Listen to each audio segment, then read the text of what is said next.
Hi everyone, कैसे हो आप सब। आई होप कि आप सब अच्छे होंगे, बढ़िया होंगे और अच्छे से अपने एग्ज़ाम की प्रिपरेशन भी कर रहे होंगे। तो दोस्तों, आपकी HPSSC क्लर्क 887 का एग्ज़ाम तो हो चुका है, बट 839 का एग्ज़ाम आपका 17 अक्टूबर को है। और 918 एंड 903 जो पोस्ट कोड है गाइस, 918 क्लर्क का, 903 JOA का, ये एग्ज़ाम भी आपके कुछ ही दिनों में कंडक्ट करवा लिए जाएंगे आयोग द्वारा। तो इसकी नोटिफिकेशन आपको बहुत ही जल्द देखने को मिल सकती है। और गाइस, फॉरेस्ट गार्ड का जो आपका एग्ज़ाम होना है वे होना है 31 अक्टूबर 2021 को। तो आपको बता दें गाइस कि अगर आप इनमें से किसी भी एग्ज़ाम की तैयारी कर रहे हैं, या फिर गाइस आप HPSSC के या फिर हिमाचल के कोई सा भी एग्ज़ाम हो, किसी भी एग्ज़ाम की प्रिपरेशन कर रहे हैं, तो गाइस ज़रूर आप हमारे यूट्यूब चैनल को सब्सक्राइब करिएगा और बेल आइकन को दबा दीजिएगा, ताकि जब भी हमारी नेक्स्ट 8:30 बजे क्लास आएगी तो उसकी नोटिफिकेशन आपके मोबाइल फ़ोन पर पहुंच सके। तो दोस्तों, आपको बता दें कि हमारी डेली रात को 8:30 बजे क्लास आती है, एंड आप इस क्लास को लेना बिल्कुल भी ना भूलिएगा। अपने एग्ज़ाम तक आप डेली रात को 8:30 बजे क्लास लीजिएगा।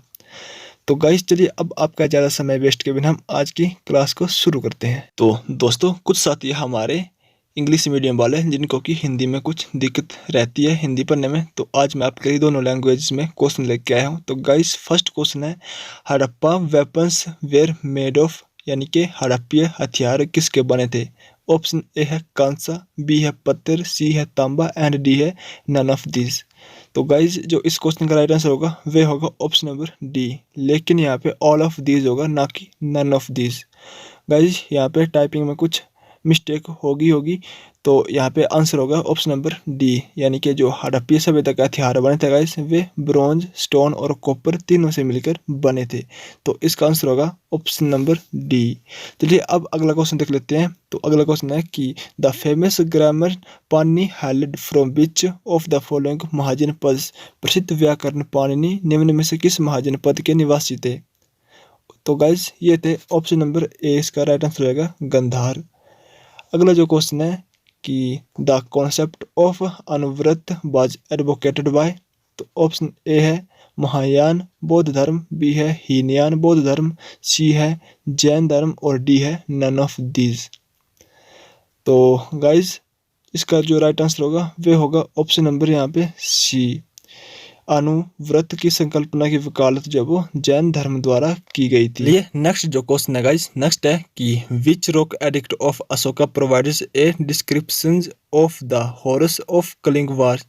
अशोक का कौन सा शिलालेख कलिंग युद्ध की विभीषिका का विवरण प्रदान करता है। कौन सा शिलालेख है। ऑप्शन है 10वां शिलालेख, 13वां शिलालेख, धौली का शिलालेख एंड जोगढ़ का शिलालेख। तो दोस्तों, इसका आंसर होगा 13वां शिलालेख, option number B is the right answer.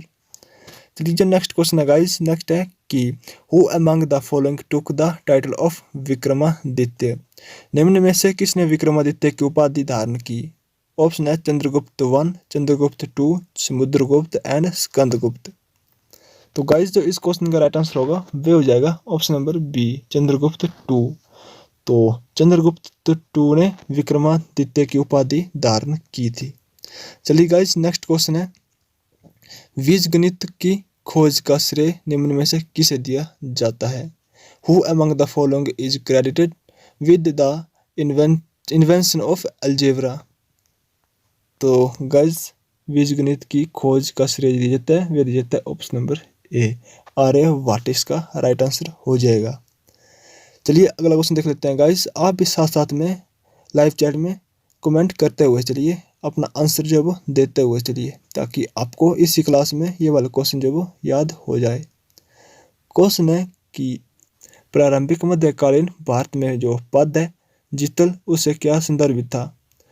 वजन, डाइट, सिक्का या फिर खेल। तो दोस्तों, जो जितल था, जितल उससे संदर्भित था ऑप्शन नंबर यहाँ पे सी, सिक्का यानी कि कॉइन जो वो संदर्भित था।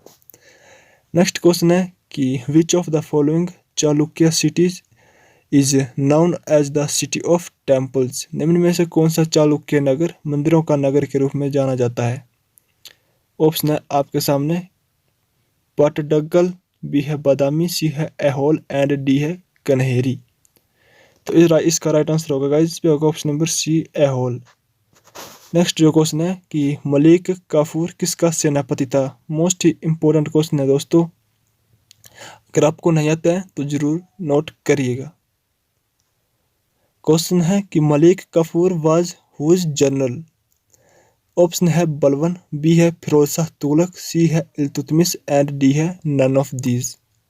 तो दोस्तों इस क्वेश्चन का जो राइट आंसर होगा वे होगा option number D, none of these. जो मलिक काफूर का सेनापति था गाइस, मलिक काफूर किसका सेनापति था, तो ये था अलाउद्दीन खिलजी का। क्या किसका था गाइस, अलाउद्दीन खिलजी का सेनापति था मलिक काफूर। ठीक है, चलिए जो अगला क्वेश्चन है गाइस, अगला क्वेश्चन देख लेते हैं अब। तो अगला क्वेश्चन है कि निम्न में से कौन सा संगीत वाद्य संयुक्त अथवा मूल में इंडो इस्लामिक नहीं था। तो ऑप्शन आपके सामने सितार, तबला, सारंगी या फिर शहनाई। तो दोस्तों इसका आंसर था option number D, shehnai is the right answer. चलिए नेक्स्ट क्वेश्चन है कि वक्त Tukaram was a contemporary of the Mughal empire. तो भक्त तुकाराम किस मुगल शासक के समकालीन था। ऑप्शन ए है औरंगजेब, बी है शाहजहां, सी है बाबर एंड डी है जहांगीर। गाइज आपको बताना है कि भक्त तुकाराम जो है किस मुगल शासक के समकालीन था। तो दोस्तों इस क्वेश्चन का जो राइट आंसर हो जाएगा वे हो जाएगा ऑप्शन नंबर डी, जहांगीर। तो चलिए गाइज नेक्स्ट क्वेश्चन देख लेते हैं। तो नेक्स्ट क्वेश्चन है यहाँ पे कि कुमार संभव एक महाकाव्य किसके द्वारा रचित था। Kumara Sambhava an epic poem was composed by Kalidasa, Harisena, Chandbardai या फिर बाणभट्ट। तो दोस्तों जो कुमार संभव है वे लिखी थी, ऑप्शन नंबर यहाँ पे ए राइट आंसर हो जाएगा, कालिदास ने। नेक्स्ट क्वेश्चन है शिवाजी का उत्तराधिकारी कौन था। मोस्ट इंपोर्टेंट क्वेश्चन है गाइस, और ये हिस्ट्री के क्वेश्चन है, सभी के सभी क्वेश्चन इंपॉर्टेंट एंड सिलेक्टेड है। शिवाजी का उत्तराधिकारी कौन था, who was the successor of Shivaji, Ramraj, Shahu, Sambhaji या फिर नन ऑफ दीज। तो इसका जो करेक्ट आंसर होगा वे होगा option number C, Sambhaji. Shivaji का जो उत्तराधिकारी था गाइस वे था संभाजी। चलिए नेक्स्ट क्वेश्चन देख लेते हैं। तो नेक्स्ट क्वेश्चन है कि which of the following was the first fort constructed by the British in India. Bharat में अंग्रेजों द्वारा निर्मित पहला किला निम्न में से कौन सा था। तो कौन सा था, ऑप्शन ए है फोर्ट विलियम, बी है फोर्ट सेंट जॉर्ज, सी है Fort Saint David and D है फोर्ट सेंट एंजिलो।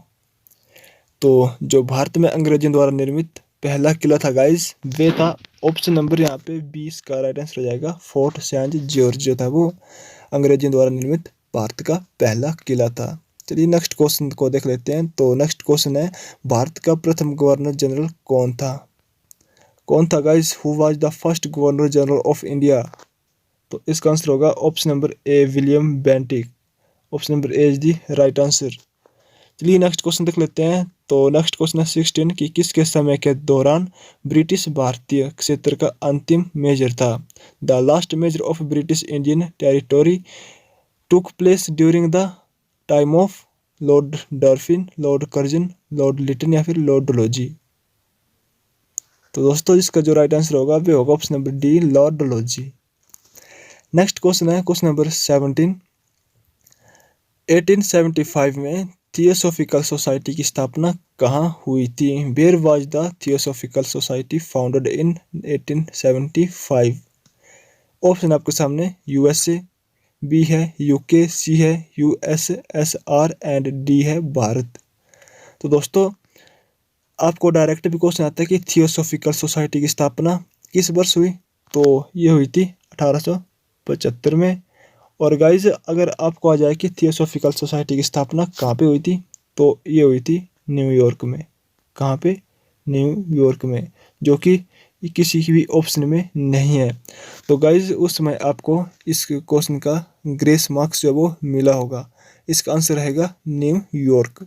चलिए दोस्तों अगला जो क्वेश्चन है यहाँ पे क्वेश्चन नंबर 18 है कि भारत में द्वैध शासन प्रणाली पहली बार किसके अधीन लाया गया। ऑप्शन ए है मोरले मिंटो सुधार, बी है मॉन्टफोर्ड सुधार, सी है साइमन कमीशन योजना और डी है भारत सरकार अधिनियम 1935। तो आपका जो आंसर हो जाएगा गाइस यहाँ पे वे हो जाएगा ऑप्शन नंबर ए, भारत में द्वैध शासन पहली बार मोर्ले मिंटो सुधार के अधीन लाया गया था। चलिए गाइस नेक्स्ट क्वेश्चन देख लेते हैं। इंडियन एसोसिएशन का संस्थापक कौन था? दादा भाई नौरोजी, बाल गंगाधर तिलक, A.O. हयोम या फिर S.N. बनर्जी। तो गाइस यहाँ पे इसका जो राइट आंसर होगा वे हो जाएगा option number D, S.N. Banerjee जो थे वे इंडियन एसोसिएशन का संस्थापक थे। नेक्स्ट क्वेश्चन है यहाँ पे क्वेश्चन नंबर 20 कि निम्न में से किसने सबसे पहले स्वराज्य शब्द का प्रयोग किया? ऑप्शन ए है राजा राम मोहन राय, बी है बाल गंगाधर तिलक, सी है महात्मा गांधी एंड डी है स्वामी विवेकानंद। तो जो सबसे पहले स्वराज्य शब्द का प्रयोग किया था गाइस वे किया था ऑप्शन नंबर बी, बाल गंगाधर तिलक इसका राइट आंसर हो जाएगा। नेक्स्ट क्वेश्चन है 21 निम्न आश्रमों में से कौन सा एक गांधी द्वारा स्थापित नहीं है? ऑप्शन ए है फोनिक्स आश्रम, बी है टोल्स्टॉय फार्म, सी है सेवाग्राम एंड डी है गांधी आश्रम। तो जो गांधी ने बनाए थे गाइस वे ए, बी और सी तीनों किसने बनाए थे? ये गांधी द्वारा स्थापित है। और जो नहीं है गाइस ये गांधी आश्रम ये गांधी द्वारा स्थापित नहीं है। Option D is the right answer. चलिए नेक्स्ट क्वेश्चन देख लेते हैं। 22 है कि who author the book Hind Swaraj. Hind Swaraj पुस्तक किसके द्वारा लिखी गई? दोस्तों बहुत ही इजी क्वेश्चन है। अगर आप हमारे डेली की क्लासेस देखते हैं तो आपको ये वाला क्वेश्चन जो है वो आता ही होगा पहले से।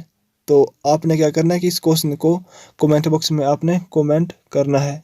कहाँ पे करना है गाइस? कमेंट बॉक्स में आपने कमेंट करना है इस क्वेश्चन का आंसर। जरूर कमेंट करें। अगर आप लाइव चैट में देख रहे हैं गाइस तो लाइव चैट में भी आप इस क्वेश्चन का आंसर हमें कमेंट करिएगा। चलिए नेक्स्ट क्वेश्चन है गाइस 23 कि बारडोली सत्याग्रह 1928 का नेता कौन था? महात्मा गांधी था, महादेव देसाई था, सरदार वल्लभ भाई पटेल था या फिर नन ऑफ दीज इनमें से कोई नहीं। तो बारडोली सत्याग्रह का जो नेता था गाइस वे था Sardar Vallabhbhai Patel. Option C is the right answer. Next question है कि 1906 में ऑल इंडिया मुस्लिम लीग की स्थापना कहाँ हुई थी? कब हुई थी गाइस? वैसे तो मुस्लिम लीग की स्थापना हुई थी 1906 में। और किसने की थी? आपको हाल ही में जो अभी 887 का एग्ज़ाम हुआ गाइस उसमें ये वाला क्वेश्चन पूछा गया था कि मुस्लिम लीग की स्थापना किसके द्वारा की गई। तो काफ़ी स्टूडेंट जो वो इस क्वेश्चन का सही आंसर भी करके आए हैं और काफ़ी स्टूडेंट जो जिनको नहीं पता था वो भी इस क्वेश्चन का आंसर जो वो गलत करके आए हैं। तो आपको गलत नहीं करना है। ऑल इंडिया मुस्लिम लीग की स्थापना 1906 में हुई थी। और ये कहाँ पे हुई थी? ये हुई थी ढाका में। Option number B. और जो कल का क्वेश्चन था वो था कि किसके द्वारा की गई थी, तो उसका आंसर होगा मोहम्मद अली जिन्ना।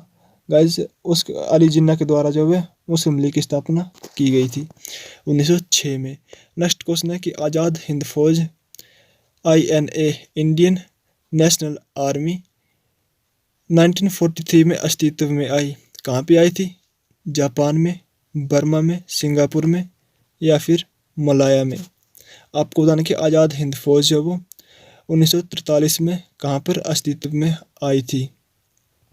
तो दोस्तों जो इसका क्वेश्चन का जो करेक्ट आंसर हो जाएगा वे हो जाएगा ऑप्शन नंबर सी, सिंगापुर में। आज़ाद हिंद फौज जो वो सिंगापुर में अस्तित्व में आई थी 1943 में। तो गाइस ये थे हमारी आज की क्लास छोटी सी।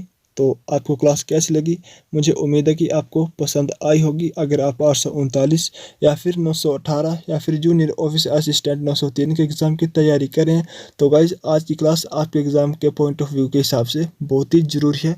जो क्वेश्चन आपको नहीं आता है ज़रूर नोट करिएगा गाइज। हिस्ट्री के आपको इसी लेवल से इसी के अकॉर्डिंग इसी तरह क्वेश्चन देखने को मिलेंगे। जैसे कि आपने पिछला एग्ज़ाम देखा है कि किस टाइप के क्वेश्चन पूछे गए थे, ज़्यादा हार्ड नहीं थे। तो आपका 839 का पेपर भी सेम इसी तरह ही आएगा जिस तरह की 887 का आया था। 918 का भी ऐसा ही आएगा। और जो JOA का है गाइज उसमें आपके सबसे ज़्यादा कंप्यूटर से पूछ जाते हैं। तो 120 क्वेश्चन आपको कंप्यूटर से पूछ जाते हैं। तो गाइज आज जब आपकी एग्ज़ाम डेट आएगी तब हम आपको कंप्यूटर के क्वेश्चन भी प्रोवाइड करवाते रहेंगे। तो चलिए गाइज फ़िलहाल हम आज की क्लास को यहीं पे समाप्त करते हैं। अगर आपको क्लास पसंद आई हो, अच्छी लगी हो तो प्लीज़ इसे लाइक कर दीजिए। और अगर आप चैनल पर पहली बार आए हो तो ज़रूर चैनल को सब्सक्राइब करना गाइस। सब्सक्राइब करना बिल्कुल ना भूलना। और बेल आइकन को भी ज़रूर दबाना, ताकि हमारी नेक्स्ट क्लास आपके मोबाइल फ़ोन में ऑटोमेटिकली पहुंच जाए। चलिए फिर आपके साथ मिलते हैं नेक्स्ट इंपॉर्टेंट अपडेट के साथ। तब तक जय हिंद, जय भारत, वंदे मातरम।